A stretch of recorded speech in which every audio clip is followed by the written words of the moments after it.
Good morning students. उम्मीद करते हैं आप सभी अच्छे होंगे और अपनी पढ़ाई अच्छे से कर रहे होंगे। तो चलिए अब आगे देखते हैं। जैसा कि हमने बताया कि किताब के अनुसार एक व्यवस्थित क्रम में नहीं चलेंगे हम, ठीक है। लेकिन सवाल आपके किताब से ही लिए जाएंगे सारे और सरल से कठिन की ओर बढ़ेंगे, ठीक है। पहले सरल सरल सवाल करा देते हैं, उसके बाद कठिन सवाल कराएंगे और जब सरल आ जाएंगे तो आप कठिन खुद ही भी कर सकते हो। तो चलिए देखते हैं। सवाल प्रश्नावली 3.2 दूसरा सवाल है इसमें NCERT, ठीक है। NCERT बुक है।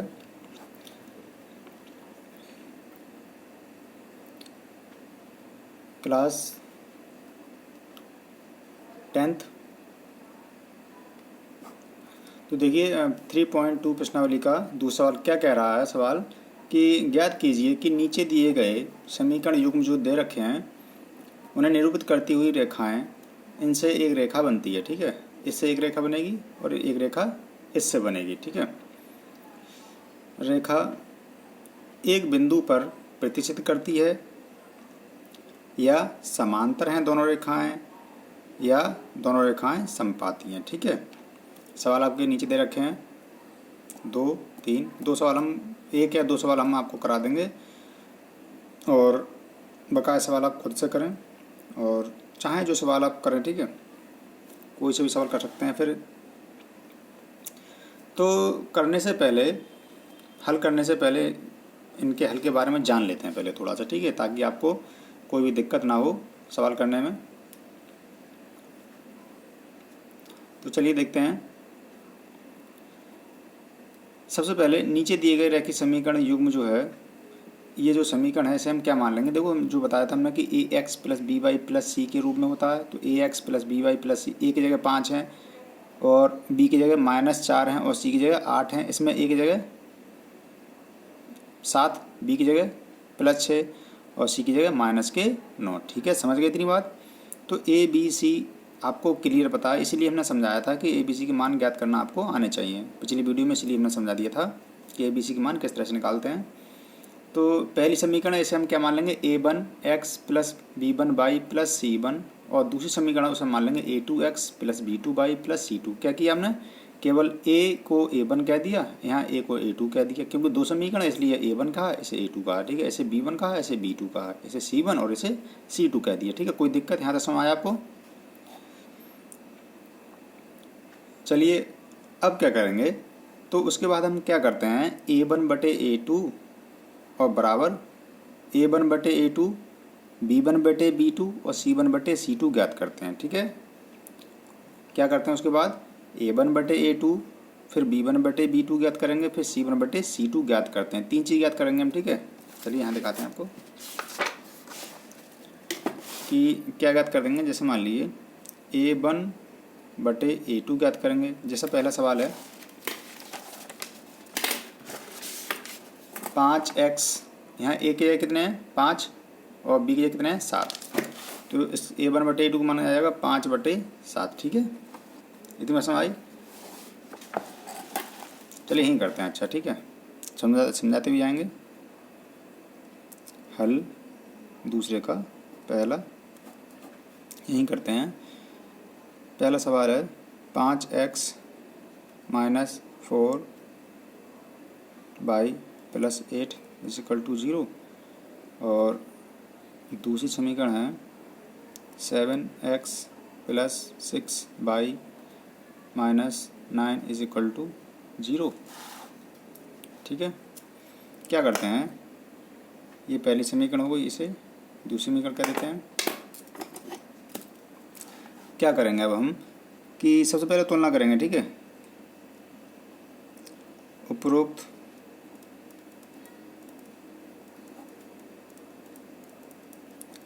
समीकरणों की तुलना a1x plus b1y plus c1 = 0 तथा a2x plus b2y plus C2 is equal to 0 से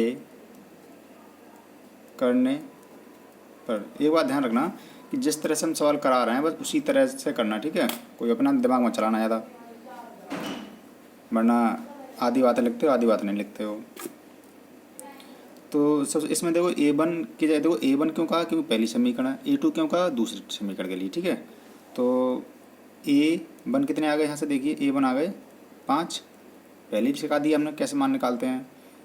B1 कितने आ गए -4 और C1 कितने आ गए 8। इसी तरह से यहाँ देखिए A2 कितने आ गए, B2 और C2। तो A2 कितने आ गए यहाँ पे देखिए 7, B2 आ गए 6 और ये आ गए -9, ठीक है। इतनी बात समझ आ गई आपको। अब हम क्या करते हैं, A1 बटे A2 का मान ज्ञात करेंगे, ठीक है। उसके बाद B1 बटे B2 का मान ज्ञात करेंगे, उसके बाद C1 बटे C2 का मान ज्ञात करेंगे, ठीक है। ये 3 काम हम करेंगे। क्या करेंगे, A1 बटे A2 का मान ज्ञात कर लेंगे, B1 बटे B2 और C1 बटे C2 का मान ज्ञात करेंगे। चलो ज्ञात कर लो पहले जल्दी से। A1 का मान कितना देखिए, रख दीजिए A1 का मान रख दीजिए, ये सब बट्टे के हैं। A1 का मान ऊपर रखिए 5 और A2 का मान 7 हो गया, ये यहाँ रखिए। B1 का मान -4 और B2 का मान 6, ठीक है। यहाँ रखिए C1 का मान 8 और यहाँ रखिए -9, ठीक है। अब ज़रा ध्यान से देखिए कि आगे क्या करना है। इतना करने के बाद आगे क्या करना है, आगे सूत्र आपको याद रखने हैं, ठीक है। आगे क्या करना है, आपको सूत्र ध्यान रखने हैं कि अगर A1 बटे A2 B1 बटे B2 के बराबर नहीं है, बराबर नहीं है, इसका मतलब क्या होता है, देखिए बराबर नहीं है, ठीक है। देखिए ये बराबर हो गया और काट दिया तो ये नहीं है, इज नॉट इक्वल टू, ठीक है, ये बराबर नहीं है। तो A1 बटे A2 और B1 बटे B2 बराबर नहीं है, तब क्या होगा, तब जो दोनों रेखाएं हैं, मतलब एक रेखा ये एक रेखा ये, दोनों रेखा समीकरण जो हैं, दोनों रेखाएं जो हैं एक बिंदु पर प्रतिच्छेद करेंगी। तो देखो एक रेखा ये गई और एक रेखा ये गई, इसे कहते हैं प्रतिच्छेद करना। मतलब अगर दोनों रेखा काट दें, जैसे मान लीजिए ये है, ठीक है, ये हमारे पास दो क्या है, पेन है, ये दोनों क्या हुए, इस तरह से हो गई। तो दोनों रेखा क्या हो गई, ये दोनों पेन क्या हो गए, आपस में कट गए। तो कटान बिंदु कहाँ है, कटान बिंदु आपका ये है। तो ये क्या कहलाएगा, प्रतिच्छेद बिंदु, ठीक है, इसे क्या कहेंगे, प्रतिच्छेद बिंदु। इसी तरह से यहाँ केवल पूछ के आ रहे थे समांतर हैं, प्रतिच्छेदी हैं या संपाती हैं, ठीक है। तो ये होता है ग्राफी निरूपण। ग्राफ में जब हम करेंगे तो ग्राफ जब बनाएंगे तब हम दिखाएंगे आपको कि किस तरह से प्रतिच्छेद होती हैं। फिलहाल से इतना ही समझ लीजिए कि ये क्या होता है, ग्राफी निरूपण होता है। जब ग्राफ बनाएंगे तो बताएंगे। और ये बीजगणितीय निरूपण होता है। बीजगणित में क्या होता है कि क्या एक हल है या दो हल हैं या अनेक हल हैं या कितने हल हैं, ठीक है, वो क्या होता है बीजगणित में पूछ लेते हैं। ये भी पूछ सकते हैं, एक सवाल में दोनों चीज़ पूछ सकते हैं। तो अगर A1 बटे A2 is not equal to B1 बटे B2 हो, तब क्या वो रेखा प्रतिच्छेद करती हैं और उसका कितने हल होते हैं, केवल एक हल होता है, केवल एक अद्वितीय हल होता है उसका, ठीक है। ये बात ध्यान रखनी है आपको कि अगर A1 बटे A2 is not equal to B1 बटे B2 हो, तब रेखाएं प्रतिच्छेद होंगी और उन रेखाओं के केवल एक हल होंगे, ठीक है, केवल एक हल होगा, अनेक नहीं होंगे। अब आगे देखिए, अगर क्या हो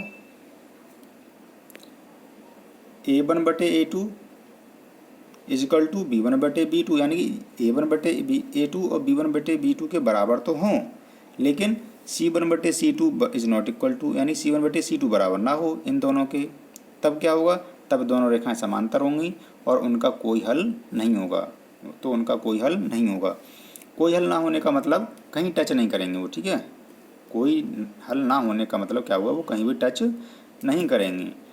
तो देखिए समांतर का मतलब ये होता है, ठीक है, ये क्या है, दोनों समांतर हैं एक दूसरे के। अब ये समांतर नहीं है क्योंकि आगे जाके ये मिल जाएंगे यहाँ पर, लेकिन अब क्या है, ये समांतर हैं दोनों, जो है आगे जाके कहीं भी नहीं मिलेंगे। जैसे रेल की पटरियाँ जो होती हैं वो क्या होती हैं, आपस में समांतर होती हैं और उनका कोई हल नहीं होगा। सही समझ गए इतनी बात। अब अगला जो हमने निकाल बैठे हैं यहाँ पर A1 बटे A2 B1 बटे B2 C1 बटे C2, वहीं देखते हैं ये, ठीक है। तो देखिए A1 बटे A2 बराबर हो B1 बटे B2 और बराबर हो C1 बटे C2, मतलब A1 बटे A2 और B1 बटे B2 और C1 बटे C2 तीनों बराबर हो जाएं, तब क्या होगा, रेखाएं संपाती होती हैं और उनके अनेक हल होंगे, ठीक है। अपरिमित रूप से अनेक हल होंगे, अपरिमित मतलब अनलिमिटेड, ठीक है, तो उनके अनेक हल होंगे। अब संपाती मतलब क्या होता है, ये हो गया प्रतिच्छेद, ये हो गई समांतर, और संपाती मतलब क्या होता है, संपाती मतलब ये होता है एक दूसरे के ऊपर, ठीक है, एक दूसरे के ऊपर, समझ गए ना अच्छे से। तब क्या कहलाती हैं ये रेखाएं, संपाती हैं। संपाती का मतलब अब देखिए ये कितनी जगह टच कर रही है, ये अनेकों जगह टच कर रही हैं, ठीक है, अनेक जगह टच कर रही है ये रेखा, इसलिए इसके अनेक हल होंगे।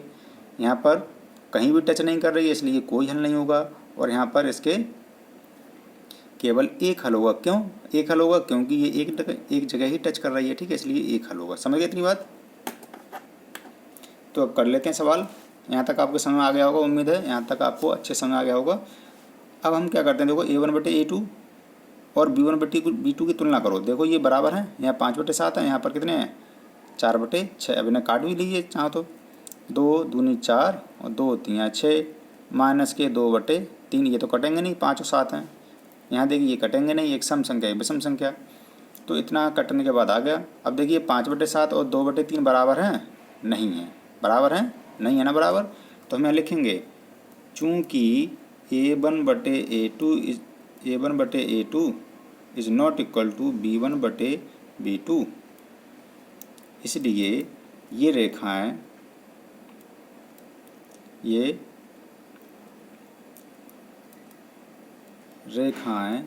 क्या हैं, एक दूसरे को प्रतिच्छेद करेंगी, एक दूसरे को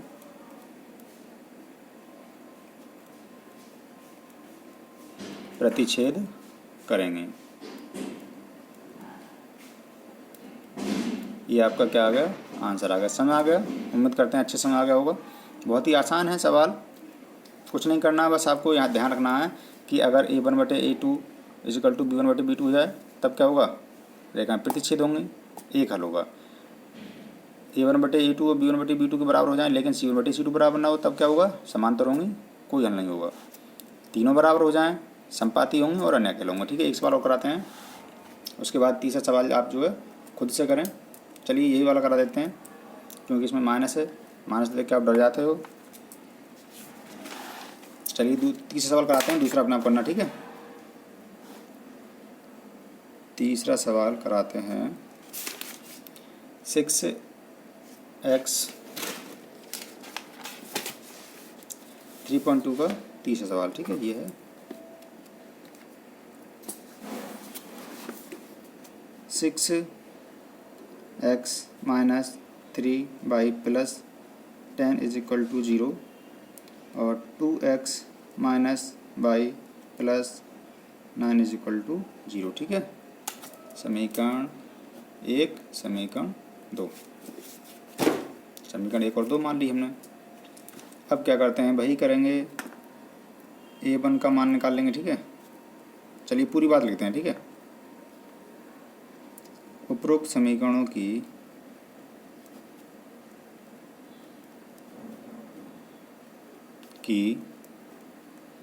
तुलना अगर आप एक अच्छी तरह से करोगे तो आपको अच्छे अंक प्राप्त होंगे बोर्ड परीक्षा में, ठीक है।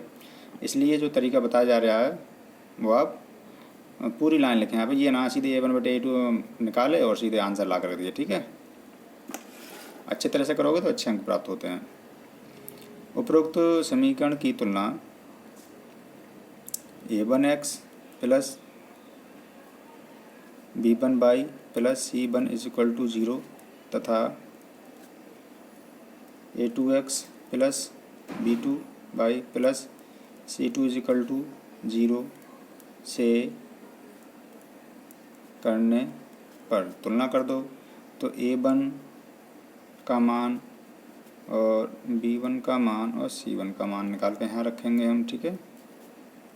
इसी तरह से A2 का मान यहाँ निकालेंगे, B2 का मान यहाँ रखेंगे और C2 का मान यहाँ रख देंगे निकाल के, ठीक है। तो अब तुलना करो जरा, यहाँ A का मान कितना हो गया 6, यहाँ पर -3 और यहाँ पर +10। जिन लोगों के समझ आ गया उन्हें बहुत अच्छी बात। A2 का मान निकालेंगे, 2 हो गया। यहाँ पर देखिए, अब यहाँ तो बाई की जगह गुणा में तो कुछ नहीं है, जब कुछ नहीं होता है तो बन तो होता ही है, ये तो पता ही है ना। जब कुछ नहीं होता है तो बन तो होता है गुणा में, और माइनस है तो माइनस लगा दिया, यहाँ पर 9, ठीक है। अब हम क्या करेंगे, A1/A2 का मान ज्ञात करेंगे, B1/B2 B2 का मान ज्ञात करेंगे और C1 बटे C2 का मान ज्ञात कर लेंगे। ठीक है, तो कर लीजिए A1 का मान 6 और A2 का मान 2। इसी तरह से हम मान रख दीजिए -3 और -1। यहाँ इसी तरह से हम मान रख दीजिए 10 और यहाँ पर 9। ठीक है, चलिए मान निकालिए आगे। इसका मान आया 2 3 6, माइनस से माइनस काट दिया, कितने आ गए? 3 आ गए। ठीक है, एक रहने दीजिए, एक तो होता ही होता है, ये तो कटेंगे ही नहीं। तो यहाँ पर आ गए A1 बटे A2 कितने आ गए? 3। यहाँ B1 बटे B2 आ गए आपके 3 और C1 बटे C2 कितने आ गए? 10 बटे 9। तो यहाँ पर क्या दिखाई दे रहा है? ये दोनों तो बराबर दिखाई दे रहे हैं, लेकिन ये बराबर नहीं है। तो हम क्या करेंगे, चूँकि A1 बटे A2 is not sorry A1 बटे A2 बराबर है B1 बटे B2 के, लेकिन C1 बटे C2 बराबर नहीं है। C1 बटे C2 बराबर नहीं है इन दोनों के, है ना। यहाँ 3 है, यहाँ 3 है, लेकिन यहाँ 3 नहीं है, तो ये बराबर नहीं है इसके। ये दोनों तो बराबर हैं आपस में, लेकिन ये बराबर नहीं है। जब ये बराबर नहीं होता तब क्या होता है? देखिए, जब ये बराबर नहीं है, C1 बटे C2 बराबर नहीं है, तब क्या होंगे? रेखाएं समांतर होंगी और उनका कोई हल नहीं होगा। लेकिन यहाँ पर ये पूछ रहे हैं केवल समांतर, संपाती और प्रतिच्छेद, 3 बात, यही वाली बात पूछ रहे हैं, ग्राफिक निरूपण वाली। ठीक है, तो यही बताएंगे, ये भी पूछ लेंगे तो हम ये भी बता देंगे। ठीक है, घबराने की कोई ज़रूरत नहीं है।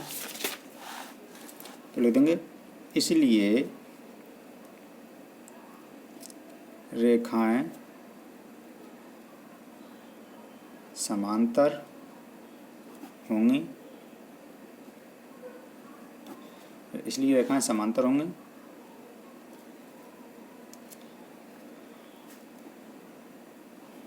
ये आपका आंसर आ गया। ठीक है, तो उम्मीद करते हैं आपको अच्छे समझ आया होगा। ये जो दूसरा सवाल हमने छोड़ दिया वो आप सवाल खुद से कर लें। ठीक है, और उसके बाद हम आपको